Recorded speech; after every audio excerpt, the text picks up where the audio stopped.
still young, but when I was younger, I thought that there are what occasions that by right I can go to a foreign country, host my flag, and play the national anthem. It came to my mind there are only two things I can do. Either fight a war, capture the territory, host the flag, play the national anthem. Sports and host the national flag and play the national anthem, then fight a war. And I think I was right because there was only one war during my lifetime where we could have done it. Generally sitting here, I think he'll know more than me on this topic. So when I chose clay target shooting, I used to always think I could do well in this sport. Whenever I saw it on live performance, because we didn't have TV in those days where everything used to be on TV or on cell phone and stuff like that.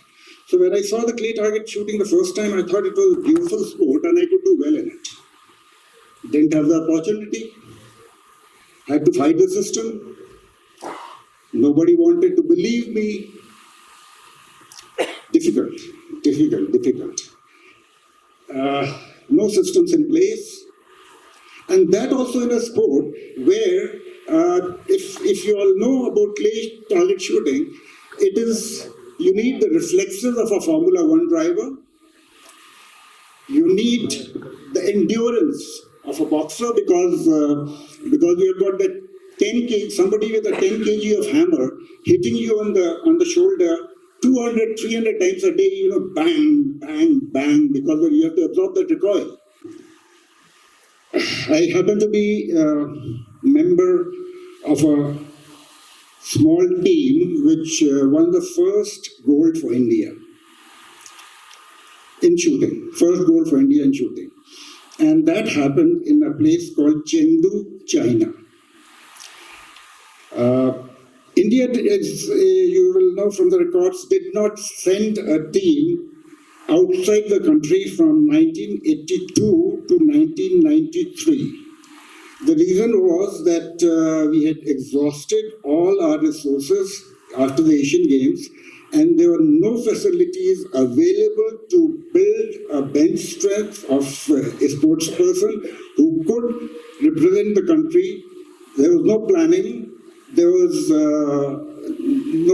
nobody had that vision to see what's going to happen.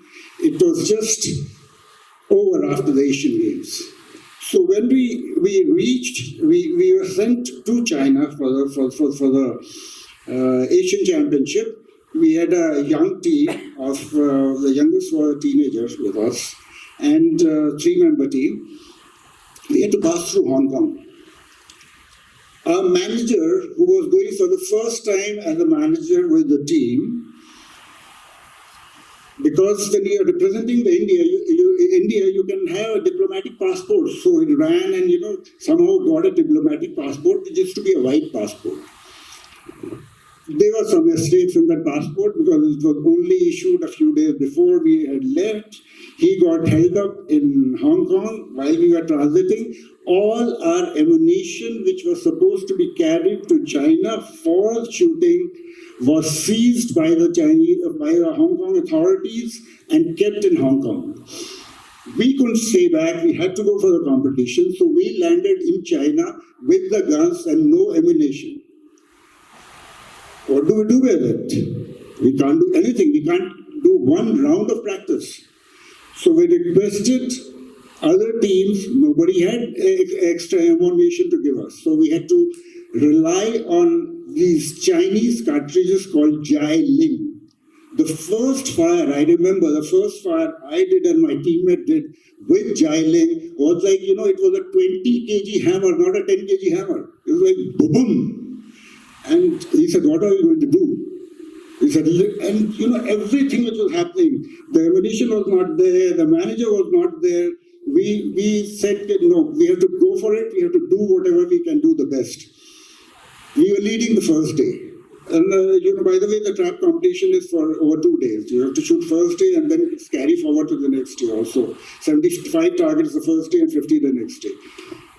Reached the second day, India leading. Now, India leading in China was something that the Chinese couldn't take. We had secret service agents posted on each floor of the hotel. We were not allowed to move out of our room and go to our colleague's room who was on the next floor. We were said to go back to your room. We could not have a team meeting. We could not plan the next day because we needed a team meeting. The manager was as it is not there. Next morning, we were told by this agent that the bus would leave for the shooting range at 9 a.m. We reached down at 9 a.m. The bus had left. Now, the bus usually in international events gets escorted by police so that you reach the venue on time. Now here, the bus had just left. I was the one who was supposed to start shooting at 10 o'clock. I had just 1 hour to reach the venue. Didn't know what to do. We had a translator, a Chinese girl who was a translator. She was really helpful. We ran out. We found a milk van. There were no taxis. No taxis around. We could find a milk van. By the way, I'm talking about 1995. It's not now. There were more cycles in Chengdu. Every street had thousands and thousands of cycles. And we found a milk van. Now, behind the van, we all got in. There were some cans of milk, there was a cycle parked there, and the driver, I don't know what this lady talked to him, how he managed to reach on the lane. I reached the date 5 minutes to 10. Now, if I don't go to the shooting station and start shooting or be ready, they would deduct 3 points, and 3 points minus means India goes out of contention at all. India's out, no medal, we go back empty-handed. And this was an opportunity we were getting after a span of good from 82 to 95. I mean, it's a long period of time. One of my teammates went to get the gun, one went to get that Chinese ammunition which was there. Somehow they reached the shooting station, we started shooting. In the first 25 targets which I was supposed to shoot, I dropped 3 points. Now 3 points at an international competition is suicide. One is suicide. 3 points is like you're killing yourself. Now we had to all go out and shoot a perfect score the next round. We shot, we won, and not only won, that was the first team gold for India, and not the team gold with the new Asian record, which we realized only after that we got the medal, and then you check the record and the certificate said new Asian record. And I think that record still exists in the Limca Book of Records. Last I saw it a couple of months back, it was still there. So it still remains. We won the competition, and then by that time the manager had also come from Hong Kong. Now the federation here, realizing that these guys are going for the first time, they will not win. They will not win. We are not sure whether they have sent the national flag, whether they have sent a cassette with the national anthem, because we are supposed to have that. So we asked the manager, he said, hey, but hum hotel mein chhod ke chale aaye. I said, what? You've left it in the hotel, the prize distribution is going to start. Made him run to the hotel, get the flag, got the cassette. Anyway, we finished that. Finished that competition, got back to India. And when we got back to India, before that, at the airport in China, they refused to clear our guns. They refused to clear our guns. So now out of the 3 teammates, 2 of my teammates went onto the aircraft. I said, I'll stay back and I'll sort this out. I stayed back, and it was virtually like hijacking the plane, because these guys, both of them, one was standing on the stairs when I reached the plane, one was on the stairs, one was just out inside the plane. They refused to go and sit down. They said, till the time our teammate comes there, we are not going to leave. So that, in that situation, we won. When we reach India, of course, there's a massive reception party. Everybody, everybody trying to garland you to, because the first goal is different. After that, now we are winning so many that we even forget who is winning what. But that's when it all started. And then you start thinking, with all that chaos happening, all the fighting and everything, then most of the time you're thinking, what am I doing? What am I doing? Because a sportsman's life might sound very rosy outside. It is very rosy for others to see, because he's winning, he's getting a lot of money, and this and that. By the way, in shooting, you don't get money, you have to spend money. So, but it's different because most of the time, when you wake up in the morning, you say, what the hell am I doing? Why did I get into this? Because you're getting up when it's dark. My wife used to get always disturbed because I used to get up when it was dark. I used to start doing my exercises, or I used to go to the gym, finish my gym, come back. I mean, that was rarely a time when I used to wake up when it was sunlight. I didn't have that time, and I was working. By the way, all this, my other career was still going on. I was a resident executive for Tata's in Delhi, with handling Tata Steel and other 27 other companies along with it for all the corporate work while I was representing the country. So it was very different. So when you open the newspaper, one day you'll find the headlines, Moraad, a disgrace. Next day you'll find the headlines, Moraad, the saving grace. Now what? I mean, it kind of hits you. From disgrace to grace for writer is nothing. They don't see the amount of time, the amount of energy, the amount of sacrifices that a sportsperson is making. I mean, I could very well have ice creams, chocolates, sleep till 10 in the morning, 9 in the morning, not 10, at least 9 in the morning and go to office. No, I had to make use of that extra hours in the morning only because I had to reach office at 8:45. There was no way that I could miss that. So I went to Sports Authority of India. I said, sir, please, can you open the range at 7 in the morning? Because that's the only time I can shoot from 7 to 8.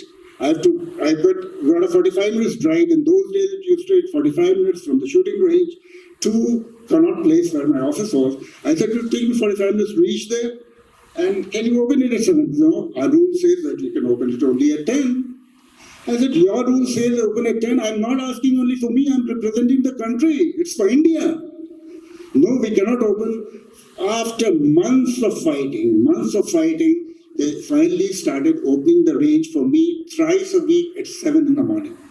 Now, I used to go to the range at 7 in the morning, shoot, change in the car. From my shooting to suit, I used to change in the car and be off in the office at 9 o'clock. Now, that was the only time I could get to do that.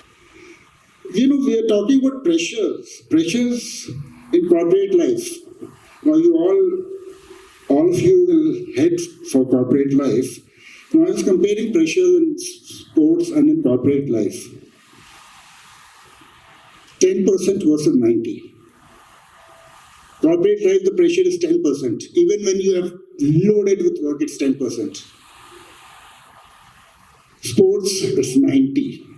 There's just no comparison. That's what I miss even today. The pressure which I used to face when I was competing. In Jakarta, I remember the last round I had to shoot. We had a coach, Asano from Kazakhstan. He came to me. He said, Moraad, you have to shoot a perfect score. I said, why? He said, if you don't shoot a perfect score, India loses. You lose 1 point, India loses. My God, that was the pressure just put before I was going to the shooting station. I went, my God, fought it, won it, shot the perfect score, and the coach, as soon as I took the last shot, the coach came running to me, and what he did, he got hold of my pulse. I said, what are you doing? And he was crying. So I said, what are you doing? Nothing, he was crying. Anyway, in the evening he told me that when he checked up his records, he's keeping note of her pulse rate. My pulse rate in the last was 156. I never got 156 rate in any of my corporate career, never. It never went beyond over 90, maybe 95, 90, 100, but never 156. Now performing at 156, you need to be perfect, you need to be perfectly fit. Choice is yours. Get into sports, you enjoy it, you enjoy the pressure, you start enjoying the pressure. That you will only experience when you start enjoying the pressure, because at the pressure of 140 crore Indian on top of you, perform. Now, before I leave, I just want to say a few things. One of them is incorrect. You figure out which one is it. I am not going to say which one is incorrect. You figure out. When I went to Sports Authority of India in 90s, requesting them for ammunition, X, Y, Z facilities and all that, it happened. I used to stand outside the project officer's room and trying to get stuff done. Cut to 2 decades later, they appoint me on the board of Sports Authority of India. I went to the Home Ministry to get licenses from, extra licenses from my, for the firearm. They said, you cannot have more than this much firearm. I said, I need it. It's for competition. I need it. He said, no, you cannot have. I said, will you ask the same question to a badminton player? Or will you ask the same question to a hockey player? Why he needs 4 hockey sticks? Why are you asking me this? I got that. Cut to 2016. I am appointed to make, by the Home Ministry, I am appointed to draft the present policy for shooting, which they implemented. So it took many years to do that. I was not allowed to import firearms initially because Ministry of Commerce was stopping me, Ministry of Sports was stopping, the rules were different. Cut to another 2 decades, 3 decades later, I am appointed the central government observer to advise them on shooting and ease the norms. I advised them and the import licensing regime was totally removed 3 decades later. In the 80s, I was rejected in the final interview of XLRI. Cut to 2024, I'm asked to give you a talk.